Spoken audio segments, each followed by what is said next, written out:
waiting for a game like that?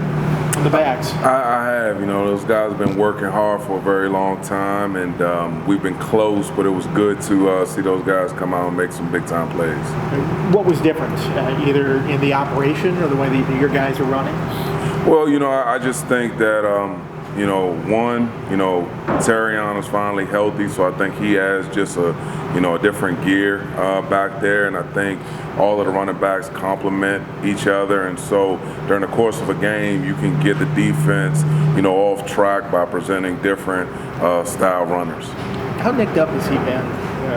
Seems like it was kind of all preseason and early in the year here. Yeah, he's had a couple different injuries, dating back to the beginning of camp, and so it was good to, finally have him full throttle.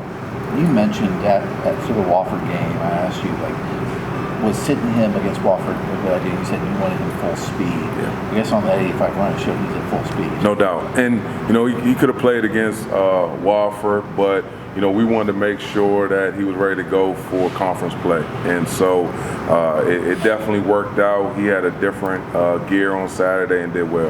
Yeah. What kind of running back shaped like him and runs like him? He seems like he's got a unique size and style to him. I didn't think you could get more condensed than Tootin until we got Terrion, so he's definitely definitely a hard tackle, and he's dense, he's strong, he's explosive, so he's different, but I love it.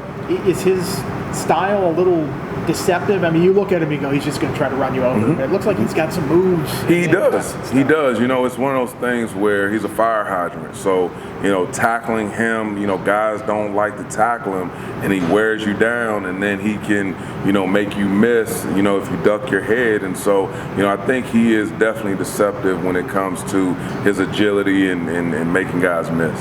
We talked to you back in the spring about replacing Bayshore, and you said it wasn't one guy, but it's going to be a host of guys. I feel like the rotation with Terrion, Hawk, and Braylow kind of have a mix of everything that made Bayshore as special as he was. I do. I think those guys have different skill sets, and I think all of them are needed. And so, coming in each game, I never really know who's going to have the hot hand, but I trust that they'll all go out and do a great job.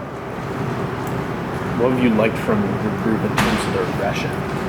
Well, I think, they come out, they work every single day, and, I just trust that they're all going to go out and do what they can to make plays. And so I've been very pleased with their production thus far. I know Monty probably gets suggestions from everybody in the offense, but when you guys average 7.4 yards as running backs, or I think it was actually over 11 for the running backs, so you're like, hey, maybe those guys need to get the ball more. I'm sure he's heard it from everybody, but he suggests that. If running backs touch the ball 50 times a game, we'll want it 51 times a game. So at the end of the day, we're always going to want the ball in our hands, but so are the other positions. And as long as we're winning, we're good. We're good to go. How about pass catch? It seems like that's been a big thing for your backs this year. Has that been a focus? Has that just been a function of how teams are defending you? Why has that been such a big part? Well, yeah, I think they've been deep in coverage a lot of times, so the check downs have been there. We always want to impact the game, both running and catching the football, and so we've had our opportunities and we've made the most of them. How important is that going to be against a Wake Forest defense that really doesn't give up explosive plays and forces you to earn it, having the running back sort of contributing in every play? Yeah, I think it's going to be important. We're going up against a tough team on Saturday, and whenever we have a chance to make a play, we have to make it, no matter what it looks like, running the ball, catching the ball. So we just need to be prepared to make a play when our number's called. What about their defense is so good against the run? I think they just play well together. They give you different looks. They move a lot up front, and so they're never really stagnant, as a group, and they play extremely hard. So we definitely have our work cut out for us. You give Terrion any grief for not getting in the end zone? Oh, no doubt about it. And they just found different ways to encourage him. I mean, obviously it was a very good run, but every day we're trying to work on getting better. So he's come out this week and he's working on finishing runs like the other guys. So we're definitely working on it. Will you guys, when you're doing film review, do you count missed tackles forced and stuff like that? Do you have a whole grading system you go through that? Yeah, those are definitely things that we look at, we grade, and we focus on. And so, every Sunday we're focusing on yards after contact. We're focusing on just getting those dirty yards, and those are things that our guys aim for every game. I think on PFF at least, Terrion graded very well in terms of yards after contact. Yeah. Your numbers suggest the same thing when you look back at that. Yeah, and that was one of the things that attracted us to him when he was coming out in the portal, is the ability to break tackles and the great contact balance. And so hopefully he continues to do well with that. What was the film review like when you guys were going back and watching him plant that defensive back on his back?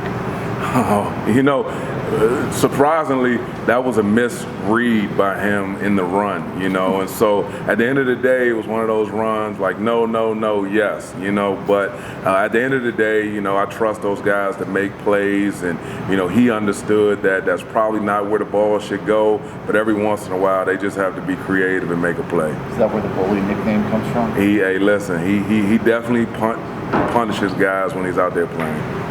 He's got a different number though on his chain. You tell me he's got to get a new chain to match his number. Yeah, listen, that's out of my pay grade. I don't whatever they want to wear, they got to wear. You had Jeff Overton. He got hurt in bowl preparation last December. How's he been injury-wise recovering? Oh, he's been great. He's been working hard. He's gradually getting better, and hopefully sometime this season he'll be cleared to return. Thanks, Coach. Appreciate it. Thanks, guys. Appreciate it. Thank you.